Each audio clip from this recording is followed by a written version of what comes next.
Good afternoon, everybody. Delighted to be here with our monthly LinkedIn Live with Gina London. Gina, welcome. Gina is an ex CNN news anchor and she's also a communications and leadership coach.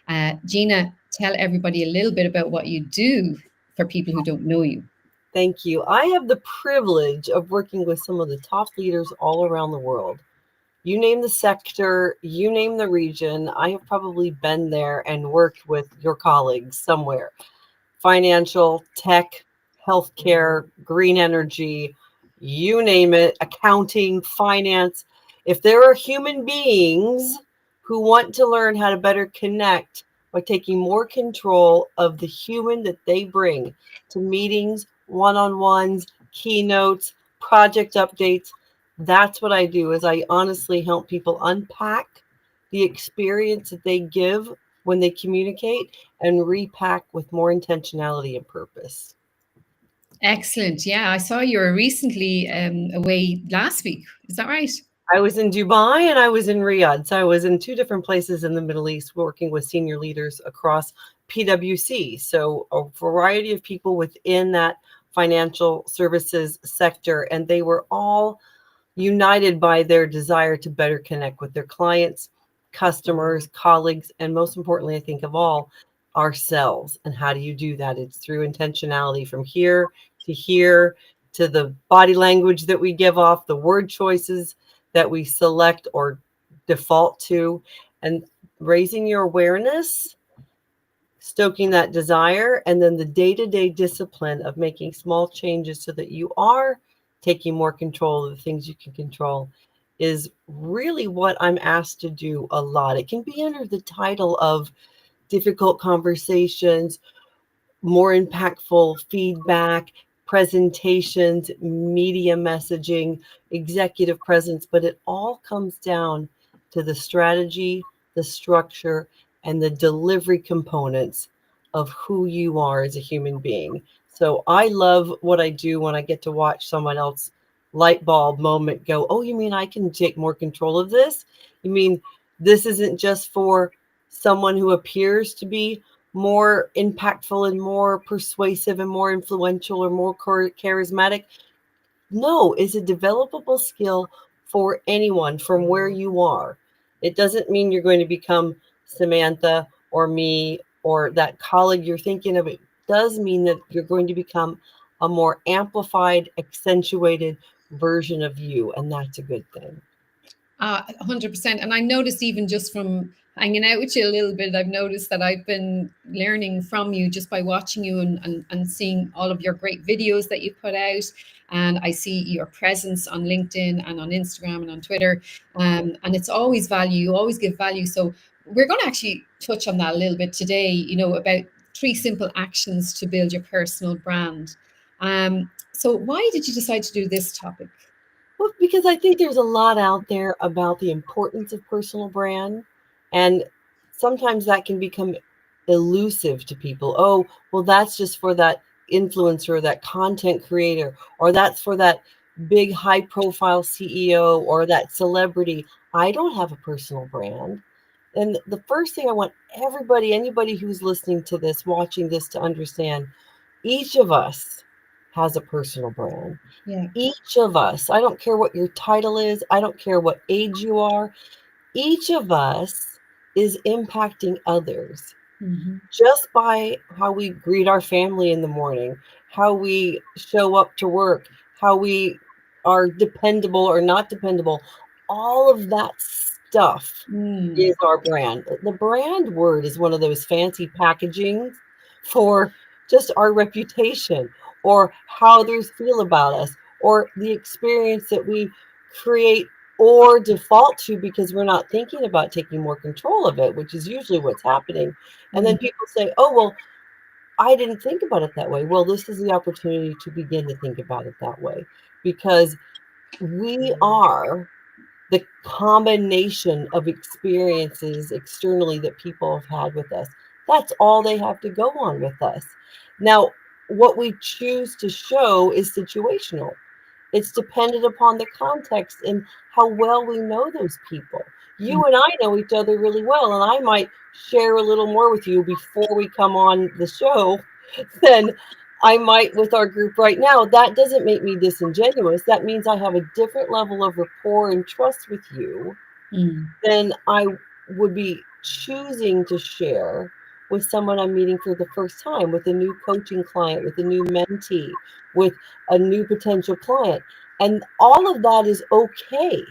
And I want people to get enthusiastic about the version of them that they can take more control of. You can dial up, dial down. It's not a switch, but it is a focused external awareness mindset. And that requires a little more effort than most people give to their day-to-day actions. And that's the mistake. We think our personal brand only comes here at that update meeting, or that update that we give at a big meeting. It comes also when we're walking down the hallway, when we're talking to someone before we're going on the show, and being aware of how well do we know them, what's our level of trust, what's the ask we're hoping or the influence we're wanting to put forward, and taking more control of how we come through, unpacking those seemingly millions of disparate little ingredients, and then repacking them with purpose so they're better serving us, our relationships, and hopefully our mutually beneficial goals. It's interesting. I don't know if you can hear that noise in the background. I'm just going to move something here. This is the You joys of like a live.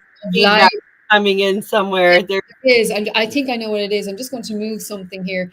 sure. The joys of live streaming, folks, and LinkedIn. That's it. Well, like that's part of it. Is technical difficulties happen, folks. How Yeah. you deal with them in real time is an indicator. That sounds like you've caught it, by the way, Sam. So well done, whatever feedback that was coming through. And folks, so while Sam's adjusting our technical difficulties, thank you very much. Well done. This is where starting to so what are those ingredients? How do we unpack who we are? And this gets to those three simple things I would like to put forward right now. It's know, show, and grow. So I like to keep things simple so we can remember them. The know part is with the K. It's not no as in this. It's as in know like this. Know what you stand for. Know who you are. Know your values. Don't pick 25 values because you're unlikely to remember them and be able to plant yourself towards them and make guardrails around those. So for me, there are some ethics, there's some integrity, there's some dependability, there's kindness. I would probably put them in purposeful kindness first. And I put purposeful in there because that's not always my default. I know that my default can be impatient or maybe frustrated or maybe a little judgy. I'm being honest here. But purposeful kindness means I'm going to respond, not react. And I'm teaching myself to be more of an active listener. I'm teaching myself to give my opinion last. These things that I put out on Instagram are not just for others. They're also reminders for me because we're the grow part is that we're constantly trying to continue to improve. So the no, do some values work. Write down 3 values that you want to stand for. You can change them over time, but I think it's important to mark 1, 2, or 3, probably no more than 3 to start off with, so that you start to feel, okay, I'm going to lean into this. What does it look like to behave this abstract word, kindness? So for me, as just indicated, some of those behaviors, my instinct or my default versus my design. So I'm encouraging human beings, especially when AI is going to be replacing colleagues, they're going to be replacing work by other colleagues. You don't want it to replace you, so it requires you to human up. So take more responsibility over your behaviors. And that's, for example, I just feel like cutting that person off. I just feel like looking frustrated. No, you're not a little uncontrollable infant. You can regulate your emotions. You can make some choices in real time. But the first thing is to help you be able to make those choices more quickly and with backing up the reason why, the judicious reasons, is to actually beforehand know what you want that brand of you, what you want that image, that impression, that reputation of you to be. I want to be on time. I want to be dependable, and I want to be purposefully kind. There might be other nuances there, but those might be the top three for me right now. And so that requires me to do things I don't want to do. That requires me to show up and get out of bed earlier than I might. That it requires me to, I mean, these things are important though. So no. Secondly, show. That's why we know the values, we connect it to behavior. When you are also thinking, oh, personal brand, I have to post more on LinkedIn. Fine. You don't have to post everything all the time. And I think that's really tough for some people when they're starting out, because it's easily to get distracted and say, well, Sam's posting a lot about cool things about social media impact. And I just came across this wonderful person over on Instagram who's posting comedy about interactions with bosses and clients.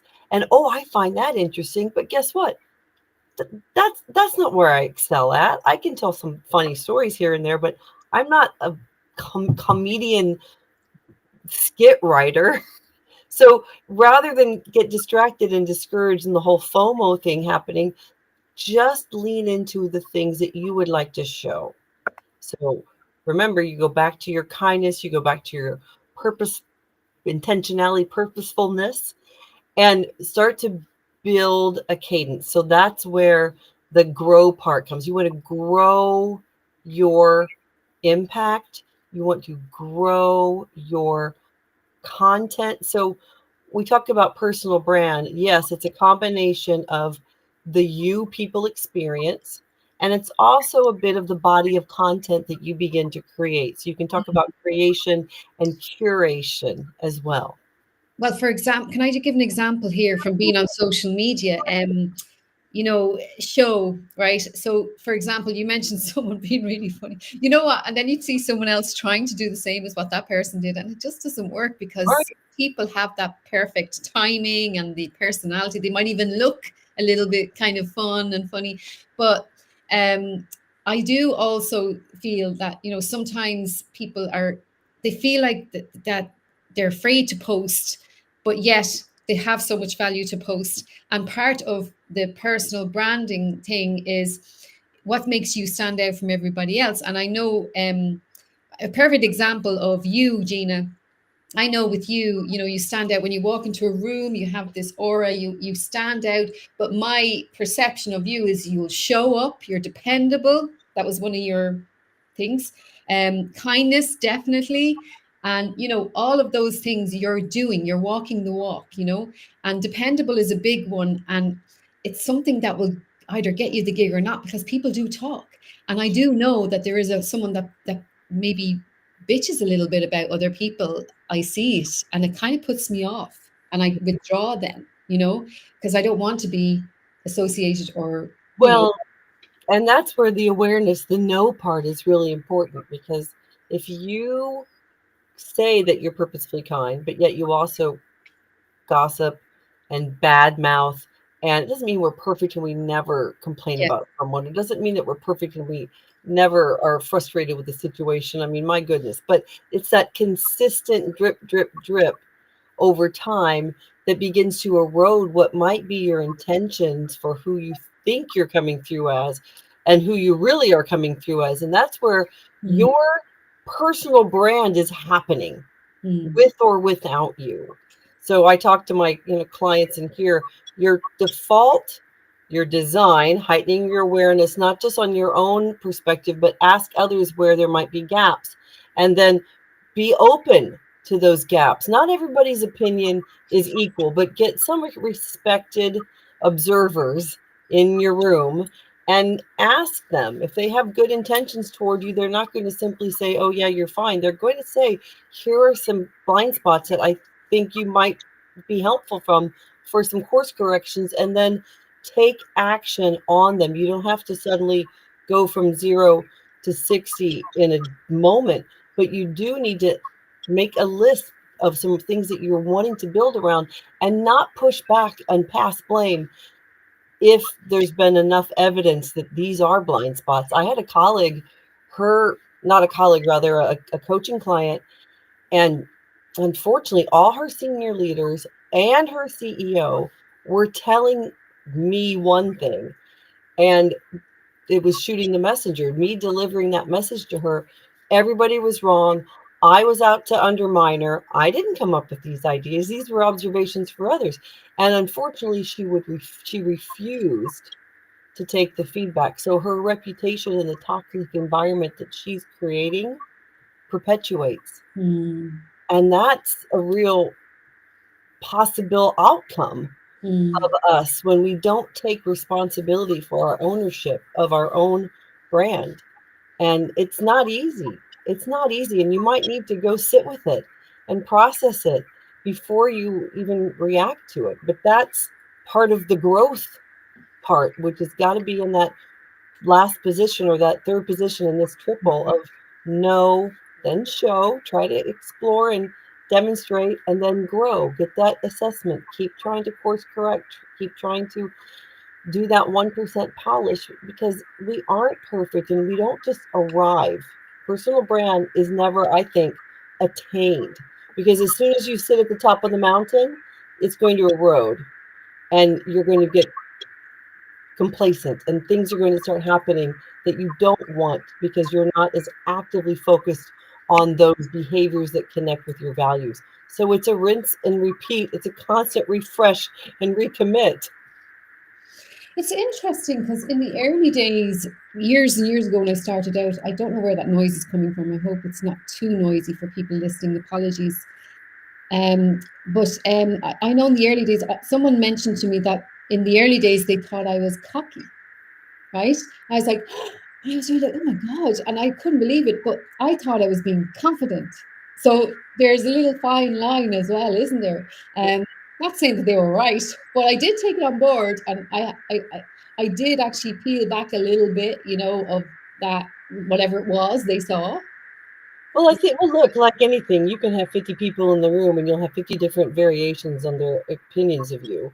And you can't start to get equally shaken by every person's observation the same way, or you're never going to be able to be confident enough to make a move in any direction. You're going to feel like a windsock going, whoever was the last person that talked to you is the direction you go. So I think it's important to get and create your advisory group. Yes. Get people internal, external, senior, junior, and kind of or a mentor, someone like a mentor as well. One opinion is good, but maybe 3 opinions is better. Okay. 40 opinions is probably too much, because it's just like when you're on social media and there's people come at you from all different perspectives. I mean, my goodness, you can't spend all your time chasing down everybody's opinion equally, because you don't even necessarily know who those people are, where their perspectives are coming from. If there's a theme, well, now we might start to take a look at that. Did one person say, "Oh, you're cocky"? Really? Why? So, so interrogate those things, not in a defensive way, but say, "Can you give me an example?" Because it might be that that's true, that they experienced something where you were dialed up in their opinion more than you normally would, or you can understand more of the context and go, "Okay, that." I can dial that back, or I can safeguard against that. Why? Or you might go, actually, I'm going to discount that opinion. I mean, we need to be critical thinkers, but we also we don't want to be too self-critical, but we also don't want to have all those blind spots impede our growth and our positive impact. For example, on my own end, late last year, I did a webinar for a group of women from an international organization, and there were people from all over the world. And we were talking about executive presence and purposeful communications and things you can do to rise above the white noise, et cetera, et cetera. And upon reflection, well, first of all, I'll say I got the feedback largely positive, and there were also some critical comments that said, you were too American. These types of behaviors won't work for us in a Nordic context or in an Asian context. And my instinct, if like anybody with an ego, is like, oh, they didn't get it, or oh, but then I thought, you know what? Let me sit with this. I didn't respond to the email right away. I didn't discount it. Mhm. I didn't defend it. What I did ultimately when I wrote back a day or two later, but I did say, you know, of course, thank you for the feedback. And because I really want to make as positive of impact as possible as I can I do a free follow-up? Mm. Can we have a deeper dive? Because I think, as I reflected then, I probably went too fast, Mm. meaning I didn't give the situational awareness preamble to some of the techniques. Because what happens when you start to throw out, this is a better way, this is another way, this is a this way, people often hear, this is the only way. Mm. And so what that defense mechanism is, of course, change means that we have to work a little more. So our instinct is, well, I can't do that, and here's why. Mm. What I should have spent more time saying is, I understand Mm. different archetypes and different generalities. Therefore, this is just another tool, if you wish to explore, depending upon the situation, that you can use in that situation. So what was great though is this client came back to me. She says, I am so surprised and touched that you took the feedback. I almost didn't want to give you the other pieces of feedback because I was afraid of how you were going to respond. So what we're going to do actually later next month, we're actually having a session on how to respond to feedback.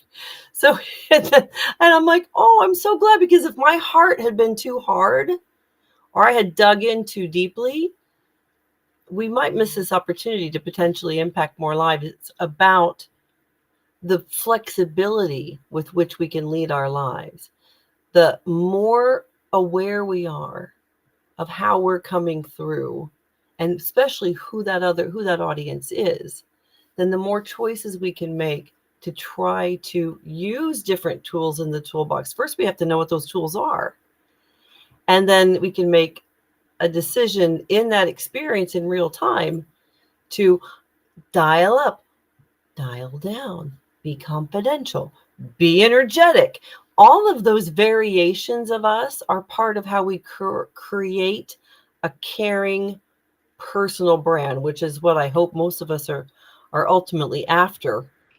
You can have, once you decide your values are just a steamroll over everything, that's a whole other personal brand. And you can create behaviors that go along with that. But I think it's important to be open, to also be critically aware of the feedback that you get and not to take everything equal, but not to tune everything out either. On the other, there's two ends to that spectrum.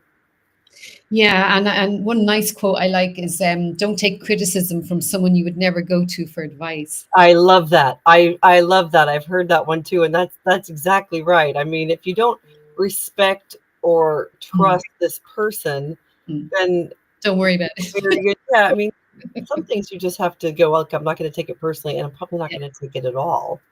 yeah. But like, so we've know, we've show, and what was the other one?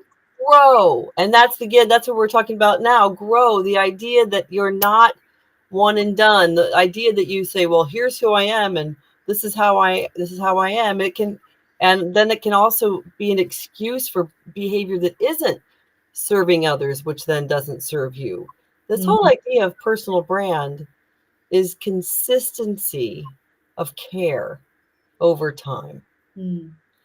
Your first impression might be great, and yet the consistency with which you show up not so great is what's going to be the way people perceive you. And perceptions are reality until otherwise proven. And Yeah, it's interesting. Even as a speaker, I do a lot of events, and I've got yeah, a social media fest coming up.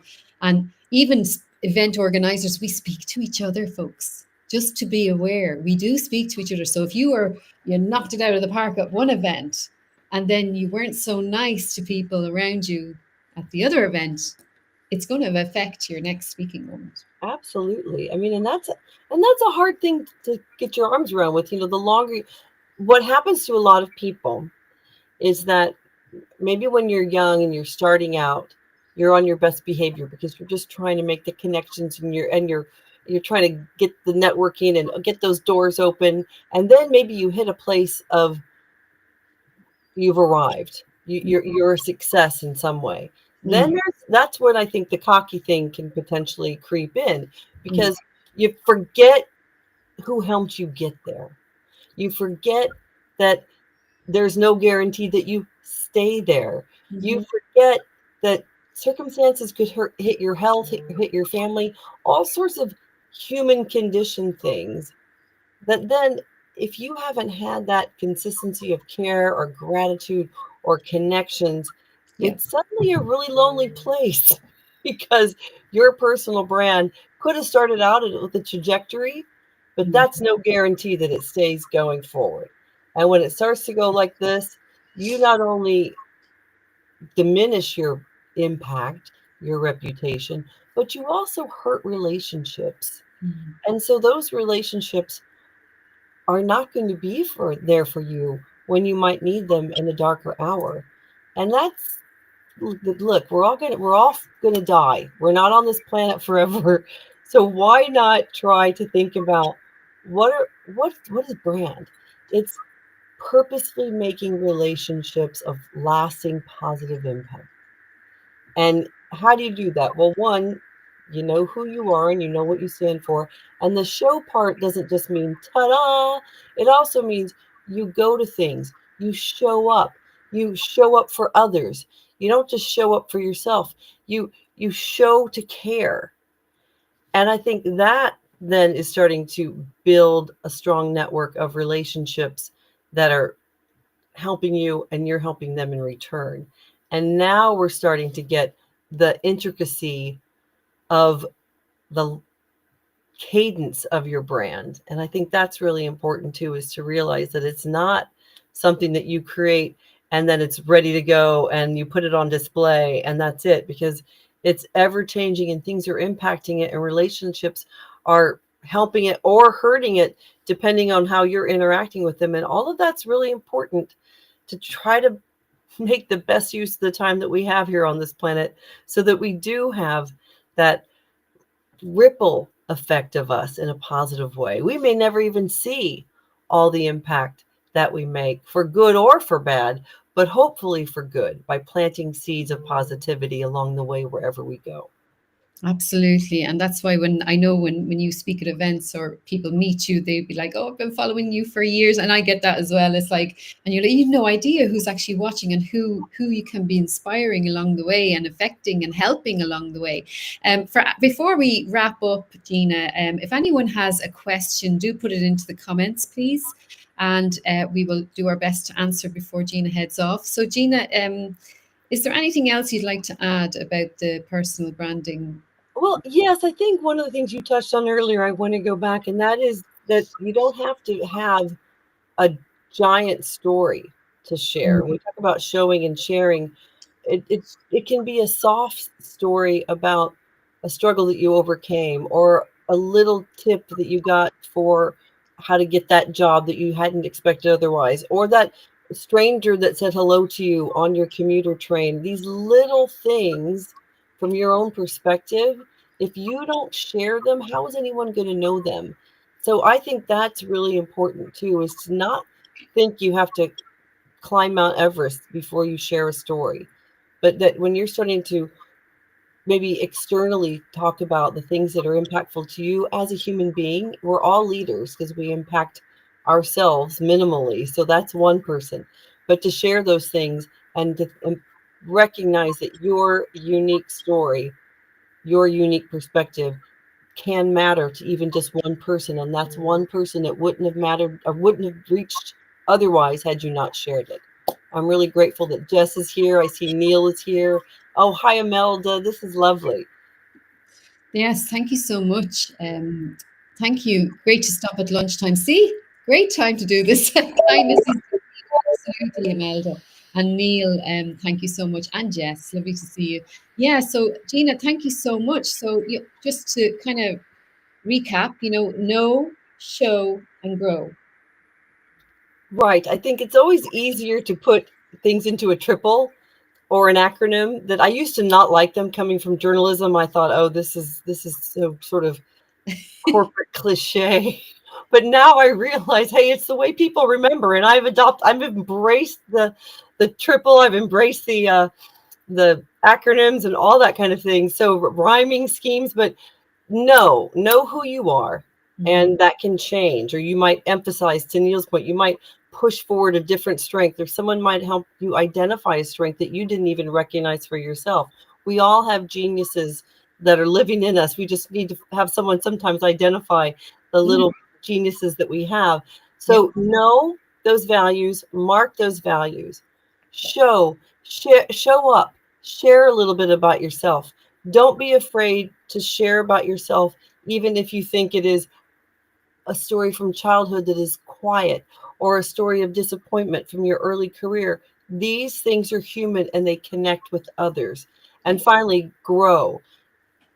Commit to your own growth, commit to understanding areas that you can continue to grow within your own development from others' input, and reflect upon little changes that you can continue to make. And also, gosh, grow actively your relationships. You're never too old to make a new friend or to reach out to someone and give a kind word. I'm on the second edit of my business book I know, I'm so excited, called The Amplify Approach: How to Bring the Best Version of You to Work and to Life. And I am so touched. Just yesterday I got 2 more testimonials from New York Times, Wall Street Journal best-selling authors that maybe even 3 years ago I would have thought, I can't reach out to them. And how touching is it when you read the testimonial and they talk about how I touch them? So you think, you don't know how you impact someone sometimes. And you might see someone out there and think, oh, they're whatever. They might be hungry for a story from you or for a kind word from you. So please, I think more proactive kindness is so needed. And that becomes part of your brand. Your brand is your reputation. It happens with you or without you. So why not take more control of the things you can take control of in a world that is so largely out of our control? Wonderful. Thank you so much, Gina London. If anyone wants to connect with Gina, thank you, Sylvia. If anyone wants to connect with Gina, obviously you can connect here on LinkedIn, but we'll also be putting into the comments her, she has a guide. I have a free resource guide for you that builds around this concept we were talking about today: how to take more control and more ownership and grow more purposefully and intentionally your personal brand. And I will throw that into the comments section, folks. So Lisa, Sylvia, everybody who joined us, thank you so much. She's looking forward to the book. So am I. I can't wait. So yeah, so we will put the free resource into the comments now in about 10 minutes time, and we'll see you then. Thank you, Gina, and have a great week, everybody. And we'll see you next month, the next LinkedIn Live.